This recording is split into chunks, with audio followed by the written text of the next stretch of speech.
Hey everyone, thanks for tuning in. If you're new here, consider subscribing. It really helps keep these stories coming. And while you're here, let me know in the comments where you're listening from. Now sit back, relax, and let's get into the story. I did not plan to become the kind of person who measures life in gallons of fuel, pounds of rice, and the distance sound can travel on a cold night. I was a civil engineer who spent most of his time arguing with county inspectors, calculating loads for small bridges, and trying to keep stormwater from tearing apart new subdivisions built too close to flat, wet ground. I lived on the edge of Chesapeake, Virginia, not far from the Great Dismal Swamp. The swamp was not a scary place when you drove past it at noon. It was a dark green line in the distance, a band of pines and cypress, and then the canal. And then more trees. It was a place people biked on weekends, where birders took photos, where you could forget that the ground under the trees was saturated and ancient and willing to swallow anything that stopped moving. That changed fast. It started with the kind of news you hear and ignore because it sounds like somebody else's problem. A cluster of violent incidents in an emergency room, a video of a man biting a paramedic, a press conference with a tired public health official trying to keep their voice steady. Then, 2 days later, the official stopped appearing on camera. Then the governor spoke. Then the president. Then a rotating cast of people with serious faces and clipped words. I kept going to work. Everyone did. At least at first. We all pretended the world was still a set of normal problems, solvable by meetings, by rules, by patience. My friend and co-worker Devon was the first person I knew who admitted out loud that things were not going back to normal. Devon was a surveyor who had learned how to read land the way other people read books. He was the type who could stand on a shoulder of road, look at the slope and the drainage, and tell you where the water wanted to go before it ever rained. He came into my office on a Thursday morning, carrying a paper cup of gas station coffee and said, "Mason, if it gets to us, the bridges are going to be the problem." "Traffic?" I asked. "People," he said. "Everyone is going to run to the same places. They always do, and then they get trapped." I started to say something smart and calming, something that sounded like a reasonable adult, but I paused because Devon's hands were shaking slightly as he put the coffee down on my desk. "What do you know that I don't?" I asked. He leaned closer, voice low. "My cousin is a deputy in Suffolk. He says they've got calls they can't handle. People wandering on highways. People who should be hurt and do not slow down. People who do not respond to commands. They keep coming." I looked toward the office window. Outside, the day was bright, boring, ordinary. A landscaping crew pushed mowers across the grass. Cars rolled through the intersection. The world did not look like it was ending.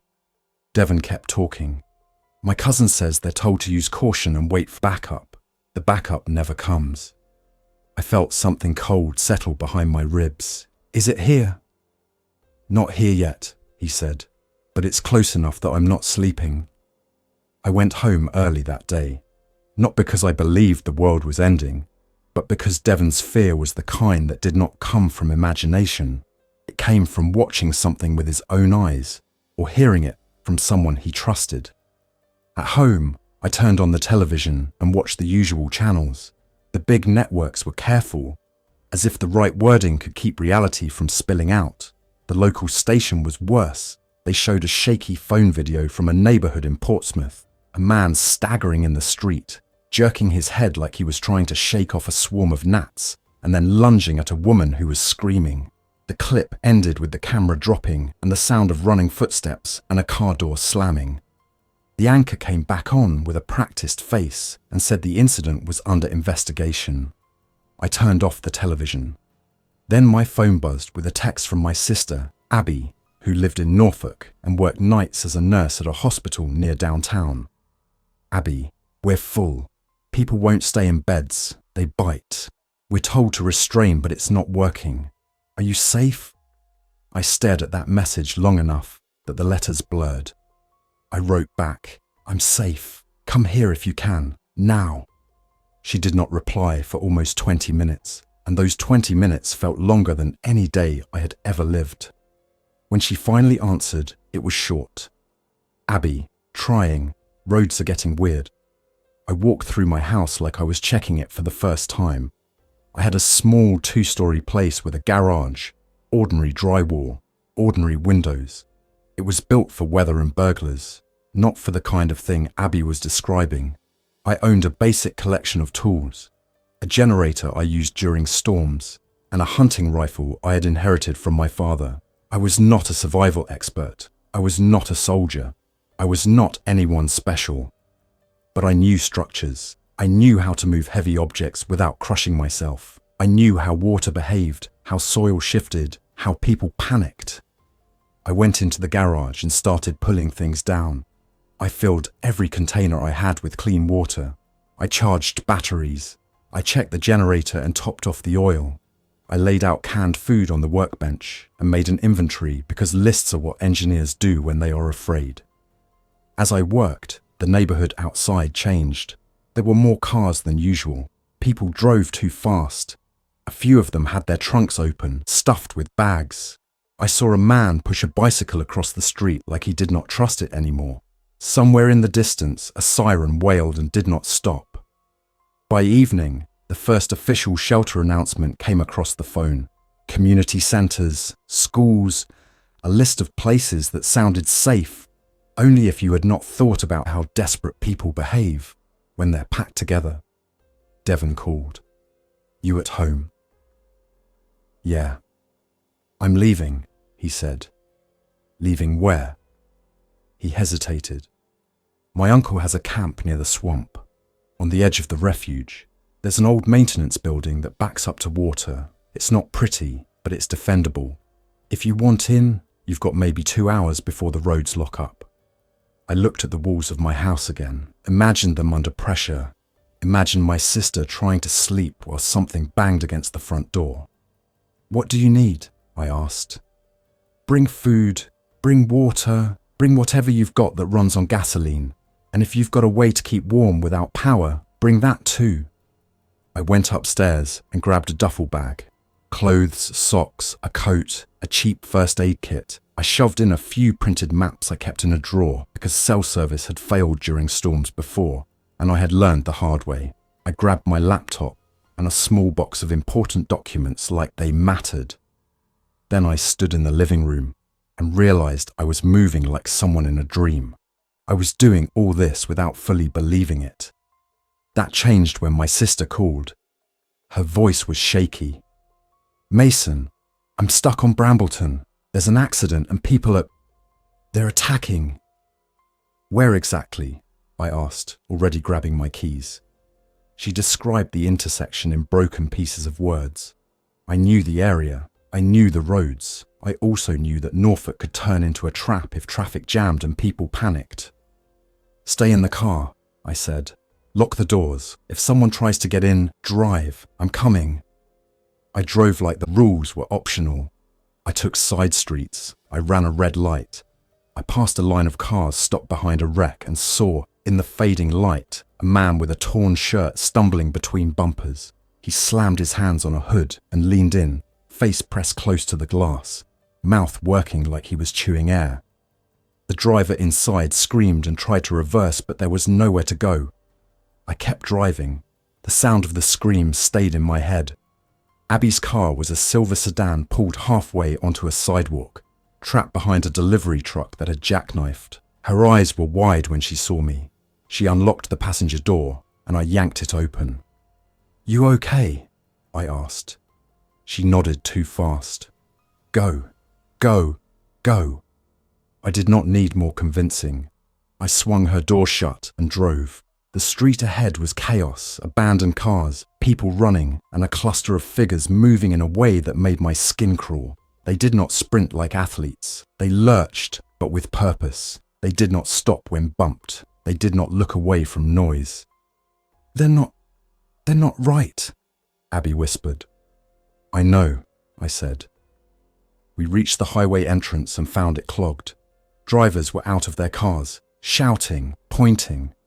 A state trooper's cruiser sat at an angle with lights flashing, but no one was directing anything. I saw the trooper standing near his open door, one hand on his radio, his head turning constantly. He looked like a man trying to hold back the ocean with his palms. I took the first exit ramp I could and cut through surface streets. Abby sat with her hands clenched in her lap. Her scrubs were wrinkled and smeared with something dark that I did not ask about. "What happened at the hospital?" I asked softly. Her throat worked. "They came in sick, then they got violent, then more came. Then the power flickered and we couldn't keep doors closed. People changed." "Changed how?" She swallowed. "It's like they shut off. Like whatever made them human went away. They don't respond to pain. They don't respond to words. They just go." I kept my eyes on the road. "Devon has a place near the swamp. We're going there." "The swamp," she repeated, and I heard the disbelief in her voice. "It's not the swamp itself," I said. "It's the edge. A building, water on one side. The ground is bad for running, and it's away from the city." Abby leaned her head back against the seat and closed her eyes for a moment. "Okay," she whispered, "okay." We reached Devon's house just after sunset. He was already outside, loading gear into the back of his truck. His wife, Marla, stood on the porch holding their daughter, Lacey, who was 5 and clinging like a small animal that knew something was wrong. Marla's face was tight, her eyes red. Devon saw my car and jogged over. He looked at Abby, then back at me. "You got her?" "Barely," I said. He nodded once, sharp. "Good. You ready to move?" I looked at my own car, empty except for Abby and a few bags. "I've got supplies at home. Not much, but—" "No time," Devon cut in. His voice was hard but not cruel. "Listen to me. The roads will lock up. If we don't get out now, we're done." I believed him. I did not argue. We transferred what we could into Devon's truck and squeezed in. Devon drove. I sat in the passenger seat with a printed map spread on my knees, guiding him around blocked roads. Abby and Marla sat in the back with Lacey, keeping the child quiet with whispers and snacks. The city behind us felt like a storm gathering. Sirens, smoke in the distance, helicopters thumping overhead. The radio stations were mostly dead air, except for one emergency broadcast repeating the same instructions. Stay indoors, avoid contact, seek medical attention, report incidents. Words that sounded like they belonged to a world where help was on the way. We crossed into Suffolk and the landscape opened up. More trees, fewer streetlights, long stretches of road with ditches on either side. I saw abandoned cars on shoulders, doors open. I saw a woman walking with a suitcase, her face blank with exhaustion. Devon slowed and stared, but he did not stop. "Should we help?" Marla asked quietly. Devon's jaw tightened. "If we stop, we're stuck. If we're stuck, Lacey dies." No one argued after that. We turned onto smaller roads, and then onto a dirt track that looked like it was not meant for regular traffic. The truck bounced. Branches scraped the sides. Then we reached a gate that had been cut open and pushed aside. Beyond it, the world shifted into swamp country. The air smelled different, wet and earthy. The trees closed in, tall and straight, and the ground dipped and rose in strange ways, like the land was holding its breath. We crossed a narrow bridge over a black water channel that reflected the last light of day. Devon drove another quarter-mile and then stopped in front of a low building half hidden by trees. It was not a cabin. It was an old maintenance structure, rectangular, made of concrete block with a metal roof. One side faced a narrow clearing. The other side back toward a tangle of wetland and standing water. A small canal cut behind it, with reeds and dark mud on the banks. Devon killed the engine and sat for a second, listening. The silence out there was heavy. No traffic, no sirens. Just insects and the distant call of a bird. "This is it," Devon said. We climbed out. Marla held Lacey's hand tight. Abby stared at the building like it might bite her. I walked the perimeter slowly, flashlight in hand. The structure had a steel door on the front and another on the side. The windows were small, high, and grimy. There was a chain-link fence in poor shape around part of the clearing, and beyond that, the swamp. Devon's uncle, Ray, appeared from the darkness near the side door. He was a thin man in his 60s with a grey beard and a baseball cap. He carried a shotgun and moved with cautious confidence. "You made it," Ray said. Devon exhaled like he had been holding his breath for an hour. Roads were bad. Ray's eyes flicked over our group. "Who's this?" "Mason, my sister Abby," Devon said. "We're staying." Ray nodded slowly, evaluating me the way someone evaluates a tool they might have to rely on. "You got skills?" "I build things," I said. "I can fix some things. I can plan." Ray's gaze shifted to Abby. "You?" "Nurse," she said. Ray's face softened slightly. "Good. We're going to need that." He motioned toward the building. "Get inside. We talk. We set rules."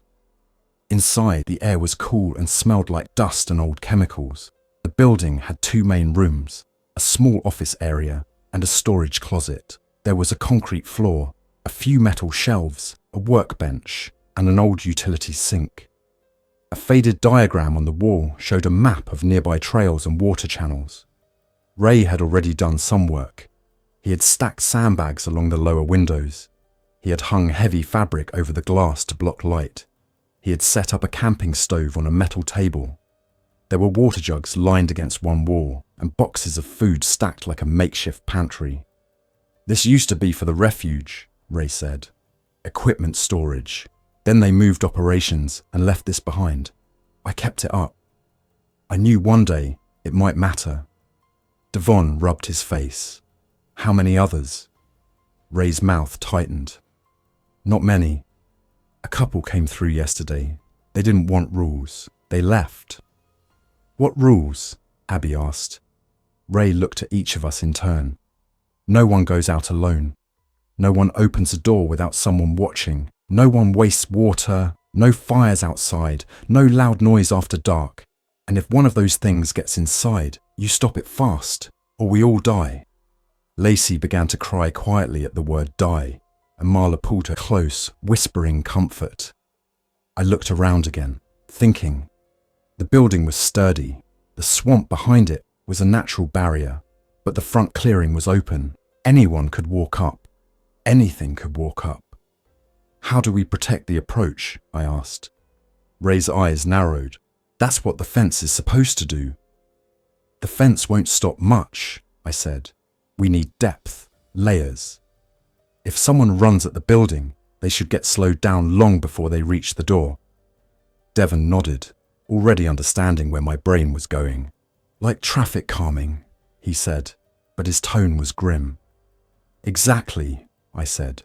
"We can't build a fortress, but we can create a strip of obstacles that forces anything approaching to slow down, to make noise, to expose itself."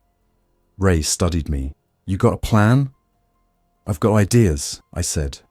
"We use what we have, cars, trees, debris. We create a path that curves. We block straight lines. We make it so nothing can rush us." Ray spat into a corner bucket. "Swamp helps. Most people don't like walking through that. Those things, I don't know yet. They might not care." "We'll find out," Devon said quietly. That night, we slept in shifts. I could not call it sleep, not really. I lay on a foam pad on the concrete floor with my jacket rolled under my head and listened to the sounds outside. Insects, water moving. Somewhere far away, a single gunshot echoed, then another, then silence again. In the early hours, when the sky was still black, I heard something else, a wet splashing, like a person wading through shallow water. I held my breath and listened. The sound moved behind the building, through the reeds, then it stopped. Ray, on watch, clicked his flashlight once, twice, a signal. Devon sat up. I did too. We did not speak, we just listened. A minute passed, then another splash, closer, then a dragging sound along the wall. Ray raised his shotgun, aimed at the side door, waiting. Whatever it was, it moved away again, splashing into deeper water. When the sound faded, Ray finally lowered his weapon slightly and exhaled through his nose. "They're out there," he muttered. Devon's face was pale. "How many?" Ray stared at the dark door as if he could see through it. "One maybe, could be more. In this place, sound plays tricks." I lay back down, but my mind did not settle. I thought about water and mud and how a desperate person might try to approach unseen. I thought about how an infected person might not care about mud at all. At sunrise, we started building. Ray led us to a small shed nearby where he had stored tools, axes, shovels, a chainsaw with a couple of spare chains, rolls of old fencing, hand saws, and a pile of metal stakes. There was also a small flatbed trailer and an old utility vehicle with a cracked seat that Ray called the mule. "We can work," Ray said, "but we work smart. We don't make ourselves tired for nothing." We began with the easiest truth. The building needed a clear field of view from inside. Anything tall near the doors or windows had to go. We cut brush in a wide arc in front of the entrance, not clearing it completely, but shaping it so there were no hidden pockets close to the walls. Then we addressed the approach. I walked the clearing with Devon, pacing distances, looking at sightlines. The building sat slightly higher than the surrounding ground, but not by much. The main access track came straight in from the road we had used. Straight lines are dangerous. Straight lines let trouble build speed. "We make them turn," I said. "We make them hesitate." Devon pointed to a cluster of abandoned vehicles, partially hidden in weeds near the edge of the clearing. "Those have been here for years," he said. "Old dump site, but they're heavy." "That's what we need," I said. We spent the day moving those vehicles, not perfectly, not neatly. We used the mule, chains, and the trailer as leverage, dragging old cars and a rusted pickup into positions that narrowed the approach and forced a zigzag path. We left just enough room for our own truck to get through, and we planned a hidden bypass near the tree line only we would use. We added downed logs perpendicular to the path, not so high that we could not step over them, but enough to slow anyone who tried to move quickly. We drove metal stakes into the ground to anchor loose debris. We stretched old fencing between trees at knee height, not as a trap, but as a trip hazard that would force cautious movement. Ray insisted we avoid anything that could injure one of us. He said it once, rough and firm. "No clever tricks, clever gets you hurt." So we built obstacles that were simple and honest, things you could see but could not easily ignore. We added noise too. Empty cans on string, loose gravel in shallow trenches, branches that would snap under weight, not perfect, not magical, but enough to give us warning. The swamp itself was our second wall. Behind the building, the ground dropped into wetland. Water pooled in long, dark strips. The canal was wide enough to slow a person, and the mud at the edge would grab ankles. There were only two places nearby where you could cross without wading. An old, narrow footbridge deeper in the trees, and a culvert that carried water under the dirt track. We marked those points as danger zones. If anything could approach from behind, it would likely use them. Ray and Devon cleared lines of sight to those crossings, then set simple barriers. More fencing, more brush arranged to create friction, more things that would slow movement and make noise. By late afternoon, my arms shook with fatigue. Abby helped where she could, but her real work started when we came back inside. She organized supplies, checked our basic medical kit, and created a small, clean corner where she insisted we wash hands and keep wounds covered. She was practical in a way that kept my fear from turning into panic. "We're not just hiding," she told me quietly while we cleaned a scrape on my forearm. "We're living. That means infection control. The normal kind, not just that." I nodded. "You're right." That night, Ray cooked a simple meal. Rice, canned beans, and a little smoked meat he had stored. We ate quietly, listening to the swamp sounds. Lacey fell asleep on Marla's lap. Devon looked at me across the room. "You really think obstacles will work?" Nothing works forever, I said. But layers buy time. Time buys choices. Choices keep you alive.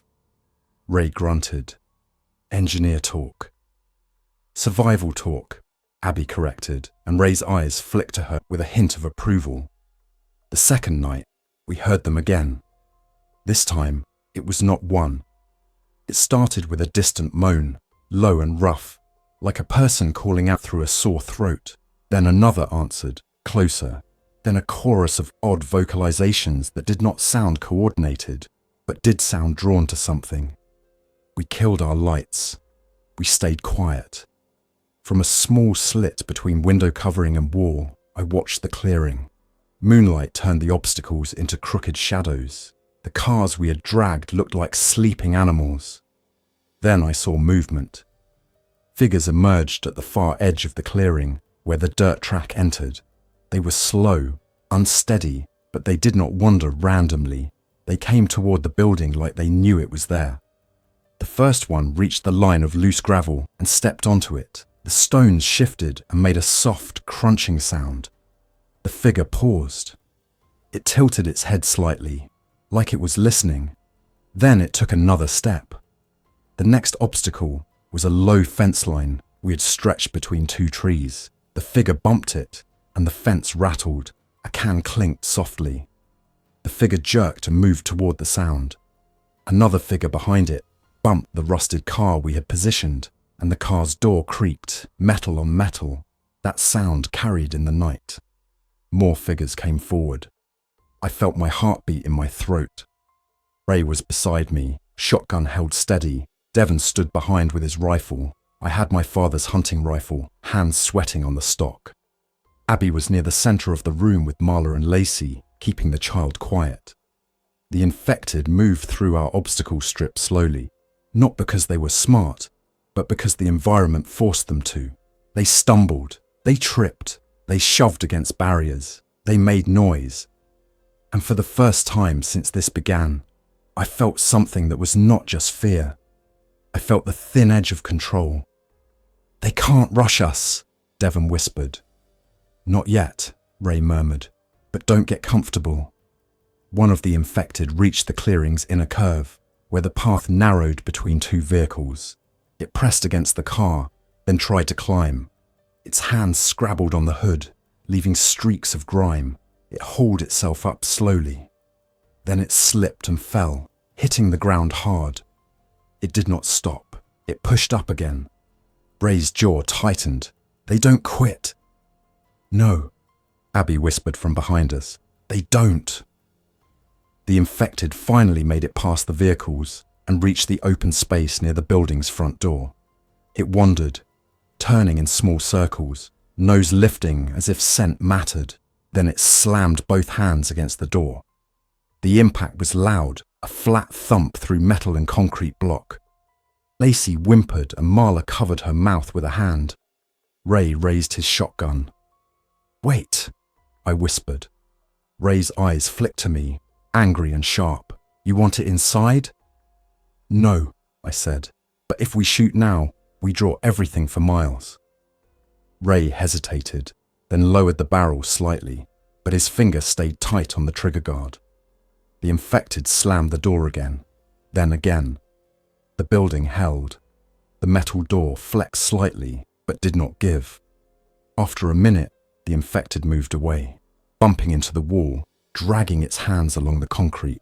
It wandered toward the window, pressed its face to the glass, and opened its mouth in a sound that was half groan, half growl. Devon's breathing was loud in my ear. Then, slowly, the infected wandered back toward the obstacles again, as if it could not quite understand where the boundary was. The others did the same. Some lingered. Some stumbled into the swamp's edge and got stuck for a moment in mud before pulling free. After nearly an hour, the group drifted away, pulled by some sound or scent farther off. When the clearing was empty again, Ray finally lowered his weapon completely. Now you see, he said quietly. They find you. They test you. They don't get tired. Devon swallowed. We need stronger doors. And we need to stay quiet, I said. We need to be boring, hard to reach, not worth it. Ray snorted softly. Nothing is not worth it to them. In the morning, we reinforced the door. There was an old steel bar in the storage area, and Ray had a set of heavy brackets.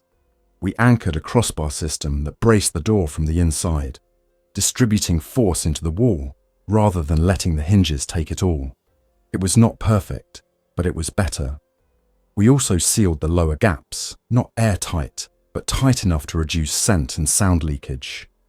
Abby insisted we create a routine. Morning water check, food inventory, work schedule, watch schedule, medical check-ins for blisters, cuts, dehydration. People fall apart when the days become random, she said. Random turns into mistakes. Devon called it the Abby rule, and she rolled her eyes, but I could tell she was glad he said it. By the fourth day, the world beyond the swamp felt distant. We did not know what was happening in the cities. Our phones had stopped working. The radio was mostly static. Then we heard an engine. The sound cut through the swamp like a knife. A vehicle approaching, moving fast, then slowing as it reached the obstacle strip. Ray lifted binoculars and peered through a window slit. People, he said. 2, maybe 3. Devon stepped beside him. Armed? Looks like it, Ray said. My stomach tightened. Infected were one kind of danger. Living people were another. The vehicle was a dark sport utility vehicle with scratches along its sides. It bumped through the zigzag path, scraping against an old car. The driver cursed loud enough that we heard it even through the walls. Then the vehicle stopped in the inner clearing. A man stepped out first. He was tall, wearing a tactical vest and a baseball cap. He carried a rifle held casually, like he wanted us to see it. A second man followed, shorter, with a pistol in a holster. A third person climbed out of the back seat, a woman with a backpack and a shotgun. They looked around, spotting the building. The tall man grinned and walked forward, stopping a few yards from the door. Hello, he called, voice booming. We saw your little setup. Nice place you've got. Ray lifted his shotgun. Devon raised his rifle. I did the same, though my hands felt heavy. Ray spoke through the door, calm but firm. Keep your distance. The tall man laughed. We're not here to cause trouble. We just want to talk. Talk from there, Ray said. The man spread his hands. Okay. Look, we've got people, we've got supplies, but we need a safe spot. You've got one. We can trade. We can team up. Ray did not answer immediately. Devon glanced at me. I knew what he was thinking. More people meant more labor, more watch shifts, more skills. It also meant more mouths, more risk, more conflict. Abby's voice was soft behind us. We can't bring strangers in. Ray's expression was hard. We don't. The tall man seemed to sense refusal and change tactics. Listen, old man, I'm being polite. The roads are full of those things. We've lost people. You've got a solid building, obstacles, swamp behind you. You don't need all that space. Ray's eyes narrowed. I said keep your distance. The tall man's smile faded. Or what? Ray lifted the shotgun higher, making the threat clear without firing. Or you leave. The shorter man muttered something to the tall man, gesturing toward the obstacles, toward the swamp. The tall man looked around again, measuring. His gaze stopped on the side of the building, then the back. You got water back there, he called. Ray stayed silent. The woman in the back seat shifted her grip on her shotgun, uneasy. She did not look like she wanted a fight. The tall man took a step closer. Ray fired a single shot, into the dirt, not at him. The blast echoed through the trees. The tall man froze. Then he laughed again, but it sounded forced. Okay, message received. He backed up slowly, hands out. I'll remember this, he called. When you run out of food, don't come begging. They climbed back into their vehicle and reversed through the obstacle strip, cursing as they scraped against a rusted hood. Then the engine roared and they disappeared down the dirt track. For a long time after they left, no one spoke. Finally, Devon exhaled. That could have gone bad. It still can, Ray said. People like that don't forget. Abby's hands were trembling slightly. We need to hide our signs, she said. We need to look abandoned. I nodded. Less visible, less attractive. That afternoon, we adjusted. We reduced reflective surfaces. We covered the front more thoroughly. We made it harder to spot life from a distance. But the most important change was internal. We accepted that the obstacle strip and swamp did not just protect us from the infected. They protected us from people who wanted what we had. Weeks passed in a blur of routine and tension. We improved the shelter gradually. We collected rainwater using tarps and clean containers, filtering it carefully. We kept the generator use minimal, only for essential tasks because gasoline was a ticking clock. We relied on daylight and lanterns, careful not to show light through cracks at night. Ray taught me the swamp. He showed me where the ground was firm and where it would swallow you. He showed me how to move quietly, how to tell when something had passed recently through reeds, how to recognize the sound of a deer versus the sound of a person or something else. Devon and I built a small raised walkway behind the building, not a fancy structure, but stable enough to cross mud without sinking. We used scavenged lumber and bolted it carefully. It was a slow project, but it made our access to the canal safer. Abby and Marla created normalcy for Lacey. They told stories. They taught her small chores. They kept her clean. They turned survival into a life, not just a waiting room. Then one morning, after a night of heavy rain, we found a new problem. The swamp had risen. Water pooled closer to the building, and the mud behind the structure turned into a shallow, moving slick. The canal was higher. Our walkway was damp and unstable in places. Ray frowned. This is what the swamp does. It changes. Devon scanned the water. If it gets high enough, it reaches the building. And if it reaches the building, I said, it becomes a path. Ray nodded. Exactly. That same day, we saw the infected do something we had not seen before. A figure appeared behind the building in the wetland. It was half submerged, moving slowly through the water instead of avoiding it. It did not seem to care about mud or cold. It reached the edge of our walkway and pressed against the support posts. Devon raised his rifle, eyes wide. It's coming from the swamp. Ray's voice was low. They learn routes, or they follow scent. Either way, the water doesn't stop them. The infected grabbed the post and pulled, trying to climb. Its grip slipped on wet wood, but it tried again and again. I felt that old fear surge. Our second wall was not a wall anymore. It was an open door. Ray did not hesitate this time. He fired once, precise, stopping the infected's motion. It collapsed into the water with a splash. The sound echoed. For a moment, the swamp was silent. Then, from deeper in the wetland, we heard answering moans. Ray's face tightened. Inside, now. We retreated into the building and barred the doors. Within minutes, more sounds came from behind. Splashes, dragging, water disturbed by movement. Abby's face was pale. How many? Ray stared at the side door. Enough! The infected began striking the building from behind, not with coordinated force, but with persistence. Hands slapped wet concrete. Bodies bumped against walls. The building held, but the sound was constant. Devon whispered, if they keep doing this, they'll draw others. And if they draw others, I said, our obstacle strip in front won't matter. Ray's eyes flicked to me. So what do we do, engineer? I forced my mind to work through fear. The swamp is rising, I said. We can't stop that, but we can redirect movement. We can make the swamp behind us less attractive as an approach. Devon caught on. We block the easy points. Not just block, I said. We shape. We create a channel that leads away from the building, not toward it. We use brush and debris to make this area harder and another area easier. Ray stared, then he gave a grim smile. You want to herd them? I want to encourage, I said. Nothing forces them, but they follow the path of least resistance like anything else. Ray nodded slowly. All right, we try.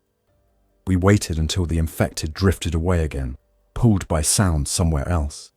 Then we worked fast behind the building, adding more barriers to the wetland edge, thicker brush bundles anchored to posts, sections of old fencing pressed into mud, a rough line of obstacles that made the immediate rear of the building a messy, difficult approach.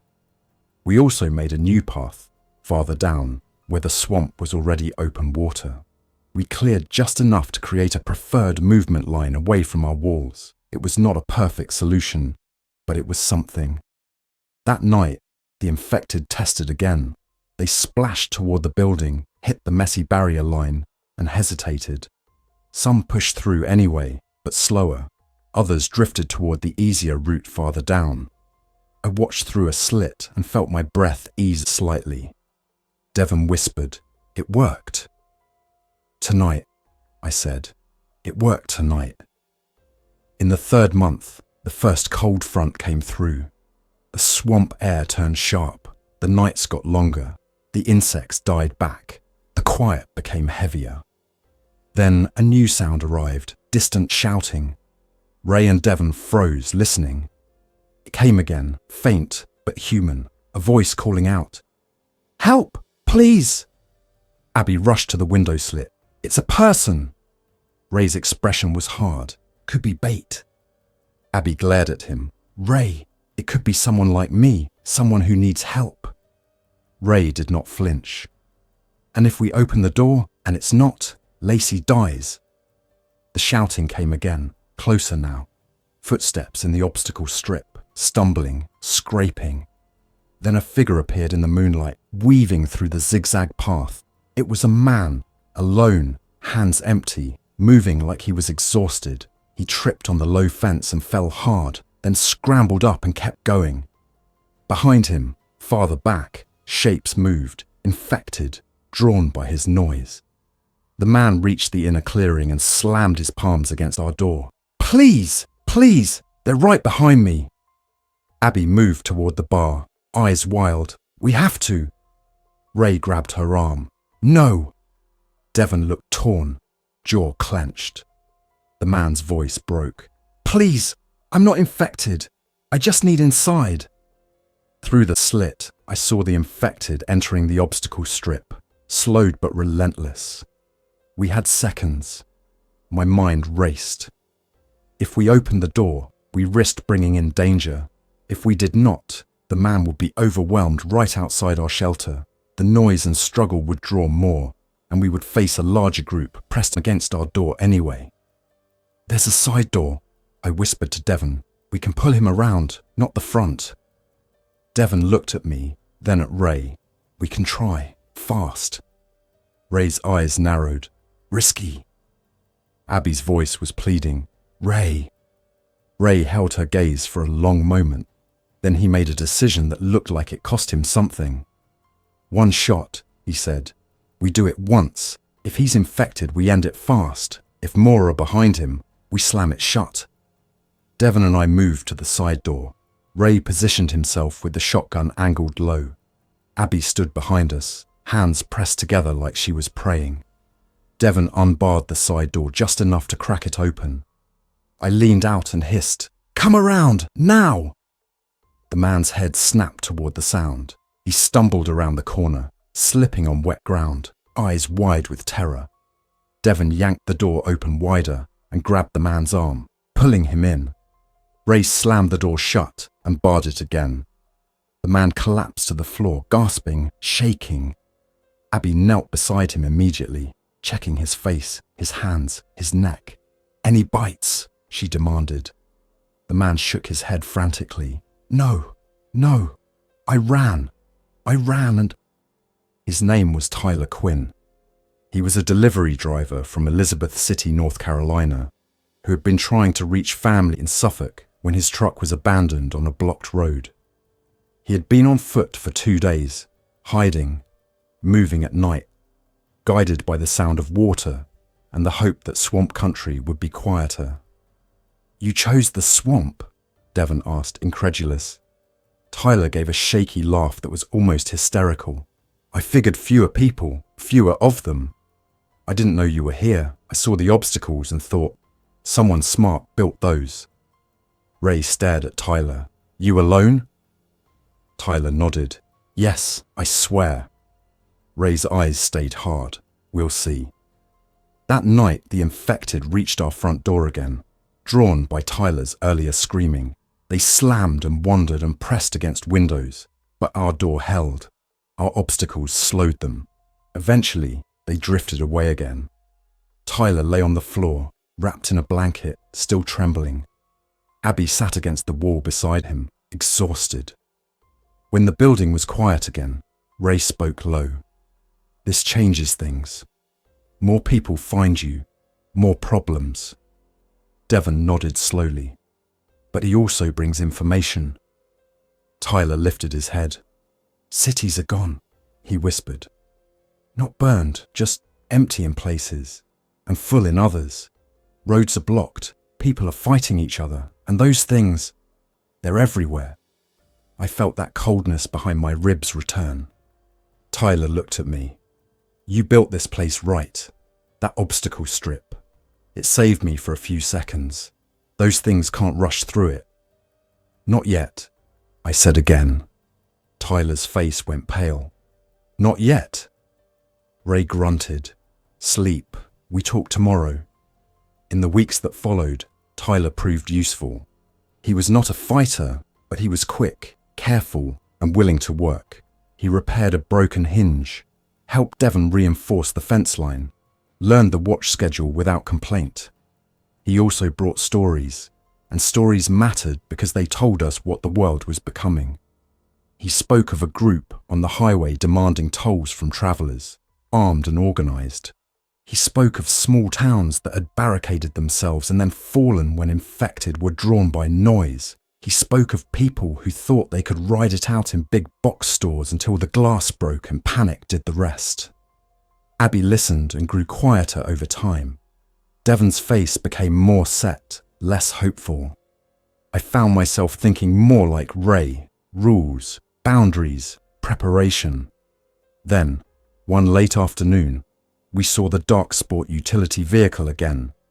It approached slowly this time, stopping at the far edge of the obstacle strip. The tall man stepped out, rifle still in hand. He looked toward the building and smiled like he had been waiting for this. Ray lifted binoculars. "It's them." Devon's jaw clenched. "What do they want?" Ray's eyes narrowed. "What people like that always want." The tall man called out, "Hey, we met before. I've been thinking." Ray stayed silent, weapon ready. The tall man continued, "We're not enemies. We're survivors. We should work together. And lucky you, I found something you might want." He gestured, and the woman stepped out, holding a small fuel can. She lifted it like a prize. "Gasoline," the tall man called. "Clean, fresh. Enough to run your generator for a bit. We'll trade." Ray's voice carried through the door. "Trade for what?" The tall man smiled wider. "Space, food, a bed, a piece of what you've got." Ray's response was immediate. "No." The tall man's smile vanished. "Then we take it." He lifted his rifle. Ray fired first, a warning shot into the dirt again, but this time the tall man did not flinch. He fired back. The crack of gunfire ripped through the swamp air. Bullets struck the concrete block, chipping dust. One hit the metal door with a sharp clang. Lacey screamed inside. Marla grabbed her, trembling. Abby's face went white. Devon raised his rifle and fired through the small window opening we had created, aiming carefully. I did the same, my hands steady in a way that surprised me. The tall man ducked behind his vehicle. The shorter man moved to the side, trying to get an angle. The woman stayed back, panic on her face. Ray's voice was low and furious. "They're trying to draw us out. Devon hissed, "We don't go out." We held positions, firing only when we had clear, safe shots. We did not spray. We did not waste ammunition. We let the building do its job. The attackers tried to push through the obstacle strip, but it slowed them. They could not rush the door. They had to move carefully, and careful movement under pressure is hard. After several minutes, the tall man shouted, "Fine, stay in there and rot." They retreated, backing out through the zigzag path, firing a few more shots as they went. Then their vehicle turned and disappeared again. Silence fell, thick and trembling. Abby's hands were shaking so hard she could barely check Marla for injury. Devon's face was tight with anger. Ray looked at me. "You see now, people are the worst part." I nodded, throat dry. "They'll come back." Ray's eyes were hard. "So we get ready." That night, as if the swamp itself responded to gunfire, the infected came in greater numbers than we had seen before. They emerged from the tree line, drawn by echoes, by scent, by movement. They hit the obstacle strip like water hitting rocks, splitting, pressing, filling gaps. The obstacles slowed them, but the number made it different. When one tripped, another stumbled over it. When one got stuck against a fence, another pushed behind it. They reached the front door in a messy wave and began slamming against it. The crossbar held, the door flexed, the hinges groaned. Ray's face was grim. "If this keeps up, they'll wear it down." Devon's voice was tight. "We can't fight them all." I stared at the obstacles through the slit, mind racing again. "We don't have to," I whispered. "We have to redirect them." "How?" Abby asked. I pointed toward the swamp edge to the left of the clearing. "Sound, light. Something draws them away from the door." Ray's eyes narrowed. "You want to lure them?" "Not far," I said. "Just away. We make them follow a path that leads into the wetland where movement is harder, where they spread out, where they lose pressure on the door." Devon understood immediately. "A decoy." Ray's mouth tightened. "Risky." Abby's voice was urgent. "The door is bending, Ray." Ray stared at the door, then at the infected pressing against it. Then he made another hard decision. "Tyler," Ray barked. Tyler flinched. "Yeah?" "You're fast?" Ray demanded. Tyler swallowed. "I can run." Ray pointed toward a small side hatch window we use for ventilation, one that opened toward the back walkway. "You go out the back, you take a flashlight and you move down the canal line. You make noise, you bring them away. Then you come back through the bypass path." Tyler's face went pale. "Out there? Now?" Ray's voice was iron. "If we don't, they get in, and then we all lose." Tyler looked at Abby, desperate. Abby's eyes were wet, but steady. "You can do it," she whispered. "We'll watch you. We'll guide you back." Tyler nodded once, shaking. Okay. We opened the back hatch, just enough to let him slip out. He moved onto the walkway, crouched low, flashlight off at first. I watched through the slit as he moved down the canal line, away from the building. Then, at Ray's signal, he clicked the flashlight on and waved it, shouting hoarsely. The infected reacted immediately. Heads turned, bodies shifted. Some peeled away from the door, drawn toward movement and sound. Tyler ran, splashing, waving the light like a beacon. More infected followed. Pressure on the door eased slightly. The slamming became less constant. Ray exhaled. "Keep it up." Tyler ran until he was a faint, moving point in the dark. Then he turned off the flashlight and vanished into the reeds. For several minutes we held our breath, listening. The infected at the door thinned. They wandered. They lost focus. Then, from the bypass path we had hidden, Tyler reappeared, muddy and shaking, and we pulled him back inside. He collapsed, gasping, but alive. Abby hugged him briefly, then pulled back, checking him quickly for injury. Ray looked at the door again, now holding steady. "That," Ray said quietly, "is why we build layers. I sat down hard on a crate, muscles shaking. The swamp air pressed against the building. The obstacle strip lay in crooked shadows. The infected drifted away again, drawn by Tyler's lure, and then confused by darkness. We survived the night, but the lesson was clear. Our shelter was not a finished thing. It was a living system. The swamp changed, people changed, the infected changed. We would have to change faster. Over time, the obstacle strip became more refined. We improved the zigzag approach, adding alternate barriers we could shift. We created a second inner line closer to the building, less visible, meant to slow anything that reached the final stretch. We built a better back route, a narrow path through firmer ground in the wetland that only we knew how to navigate. We grew careful with sound. We avoided gunfire unless absolutely necessary. We cooked with minimal smoke. We timed any loud work for when wind and rain would cover noise. We turned the swamp into an alley, not a myth. And we kept living. Seasons shifted. The first frost came, thin and bright. The swamp turned quiet and watchful. The world beyond remained unknown. But we learned how to exist inside our little island of concrete and mud. One morning, months later, we woke to an unfamiliar sound. Distant engines, multiple, moving slow. Ray lifted binoculars and scanned through the trees. Devon stood beside him, tense. "What is it?" Ray's voice was cautious. "A convoy." I felt my chest tighten. "Military?" Ray shook his head slowly. "Too irregular, too cautious." The vehicles moved along the dirt track, stopping far back before the obstacle strip. People stepped out, not charging forward, but watching, signaling to each other. A woman with a bright armband raised a handheld radio and spoke into it. Ray's eyes narrowed. "They're organized." Devon swallowed. "Could be good." Ray's expression stayed hard. "Could be worse."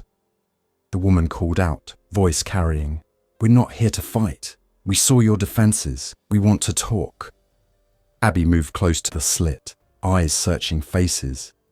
"Maybe it's a real group," she whispered. "Maybe it's help." Ray did not move.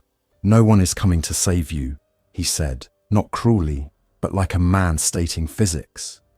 I watched the convoy, the careful posture, the way they stayed back from our obstacles. That kind of caution meant experience. It meant they had learned the same lessons we had. I leaned toward Ray. "We talk through the door," I said. "We learn. We don't open." Ray nodded once. "Agreed." He raised his voice. "Talk from there." The woman lifted both hands, palms out, and nodded. "Fair. I'm Captain Elena Morales, former Coast Guard. We're running a relocation group. We secure small sites and move people to a larger community with farmland and water access. We're not taking by force. We trade. We recruit willing people." Devon's eyes flicked to me. "Farmland," he murmured. Abby's face tightened with hope she tried to hide. Ray's voice stayed flat. "Why are you here?" Morales hesitated, then spoke honestly. "Because we've seen what happens when strongholds stay alone. Raiders find them. The infected concentrate around them. Alone, you get worn down. Together, you have redundancy, more watch shifts, more skills, more eyes." She gestured toward our obstacle strip. "Whoever built that understands defense. We could use that mind, and you could use our medical supplies and our manpower." I felt Devon's gaze on me again. My throat went dry. Ray asked, "How many in your group?" Morales replied, 58, counting children. We have a secure site about 20 miles west with cleared land, a well, and a perimeter. We rotate patrols. We maintain strict rules." Ray's eyes narrowed. "Strict like what?" Morales' voice stayed steady. "No one enters without screening. No violence inside the fence. No hoarding. Work assignments. A council. Consequences for breaking rules." Abby whispered, "It sounds real." Ray's face was unreadable. "You got proof?" Morales nodded. She signaled, and one of her people rolled a small cart forward with supplies, sealed medical kits, bandages, antibiotics, clean water filters, and a bag of fresh produce that made my mouth water just looking at it. "We can trade," Morales said. "Information too. We have radio contact with other groups. We map threats." Ray looked at us. "We decide together," he said quietly. It was the first time he had spoken that way, not as the owner of the shelter, but as someone recognizing that we had become a unit. Devon's face was torn between caution and longing. Abby's eyes were bright with emotion. Marla held Lacey close, her expression pleading without words. Tyler looked like he did not want to run again. I stared at the obstacle strip and swamp beyond it, at the system we had built with sweat and fear. This place had kept us alive, but Ray's warning echoed. "Alone, you get worn down." I took a breath. "We don't decide today," I said carefully. "We trade first. We ask questions. We verify." Morales nodded, as if she had expected that. "Smart. We can camp at a distance tonight. No pressure. We'll answer what we can." Ray's eyes stayed hard. "You camp outside my obstacles, and if you move toward my door after dark, you will regret it." Morales gave a short nod. "Understood." That day, we spoke through the door for hours, trading information and small supplies without exposing ourselves. Morales's group was cautious, disciplined. They did not push, they did not threaten, they did not act like the tall man with the sport utility vehicle. Still, I could not fully trust them. Trust was expensive now. At dusk, Morales's group backed away and set camp farther down the track, lights low, noise minimal. Inside the shelter, we gathered around the workbench. Ray spoke first. "I don't like outsiders." Devon replied, "But we can't stay here forever." Abby's voice was soft. "We need medicine. We need a future. Lacey needs more than concrete walls." Marla nodded silently, holding her daughter's hand. Tyler swallowed. "I don't want to run alone again." They all looked at me. I felt the weight of it. Not because I was a leader, but because the obstacle strip and swamp defenses had become our identity, and I had shaped them. My choices had shaped our survival. "I don't know if they're the answer," I said, "but I know our shelter is not invincible. The swamp will keep shifting, raiders will keep coming, the infected will keep testing. We can either stay and fight every day until we lose, or we can connect carefully and build something bigger." Ray's eyes narrowed. "Carefully." "Yes," I said. "We keep our rules. We don't give away our location lightly. We don't leave without a plan. We verify their site." Devon nodded slowly. "A scout trip."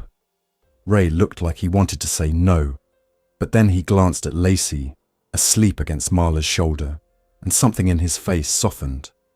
"We'll see," he said. The next morning, Morales offered to take two of us to see their site, with the understanding that we would return afterward and decide. Ray insisted on going himself. Devon went with him. I stayed behind to maintain the shelter, and Abby stayed because she refused to leave Lacey. That day felt like waiting for a verdict. Hours passed, the swamp sounds pressed in. The obstacles sat quiet and empty. Near late afternoon, I saw movement in the obstacle strip. Two figures approaching, slow and cautious. Ray and Devon. They reached the door, gave the signal, and I unbarred it just long enough to pull them in. Ray's face was grim but thoughtful.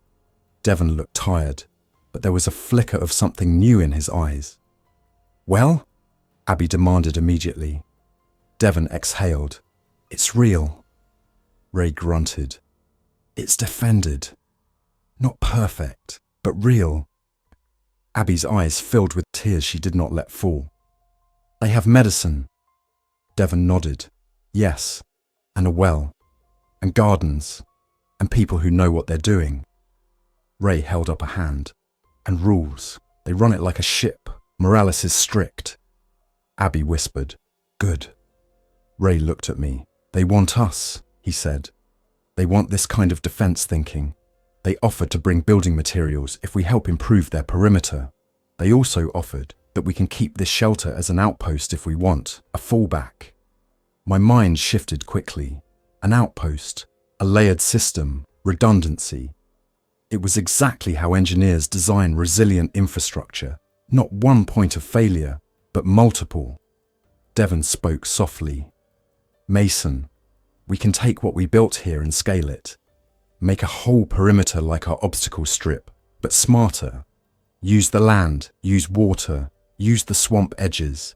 We can help people survive.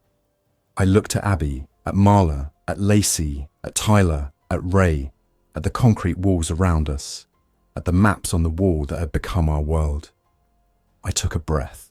We go, I said, but we go on our terms. We take what matters. We keep this place as a fallback, and we teach them what the swamp taught us: layers, patience, and never assuming the ground will stay the same. Ray nodded once, slow. All right. Abby exhaled like she had been holding her breath for months. That week, we prepared the move carefully.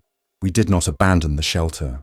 We cached supplies in sealed containers, hid them in dry elevated spots, marked them in a way only we understood. We reinforced the doors one last time. We left the obstacle strip intact because it had become a shield even in our absence. We made the shelter look quieter, less occupied, less tempting. On the morning we left, I stood at the edge of the clearing and looked back at the building. The swamp behind it was still dark and wet and alive. The obstacle strip lay between the track and the door like a scar, like a warning. It had saved us, but it had also shaped us. Devon started the truck. Abby climbed in with Marla and Lacey. Tyler loaded the last bags. Ray paused beside me. You did good work, he said, and for him, that was a confession. I nodded. We all did. Ray looked toward the swamp. This place isn't just a shelter, it's a lesson. The world doesn't stop coming at you. You don't win by being stronger. You win by being harder to reach. I swallowed, feeling the weight of every night we had listened to moans in the dark. Every day we had moved rusted cars and cut brush and measured paths. As we drove away, the obstacles forced us into the zigzag we had built. Even leaving, we had to follow our own system. The swamp trees closed around the track. The concrete building vanished behind us. The world ahead was uncertain. It could break us. It could disappoint us. It could turn on us like everything else. But we were not the same people who had arrived here in panic.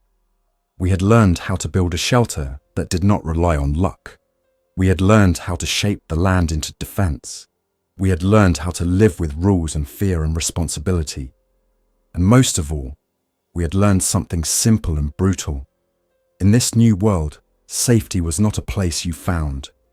It was a place you built, one obstacle, one hard decision, and one swamp dark night at a time. Thanks for listening. If you enjoyed this story, don't forget to like and subscribe. Your support keeps these creepypastas coming. Until next time, stay alert, stay safe, and never ignore the feeling that something is watching.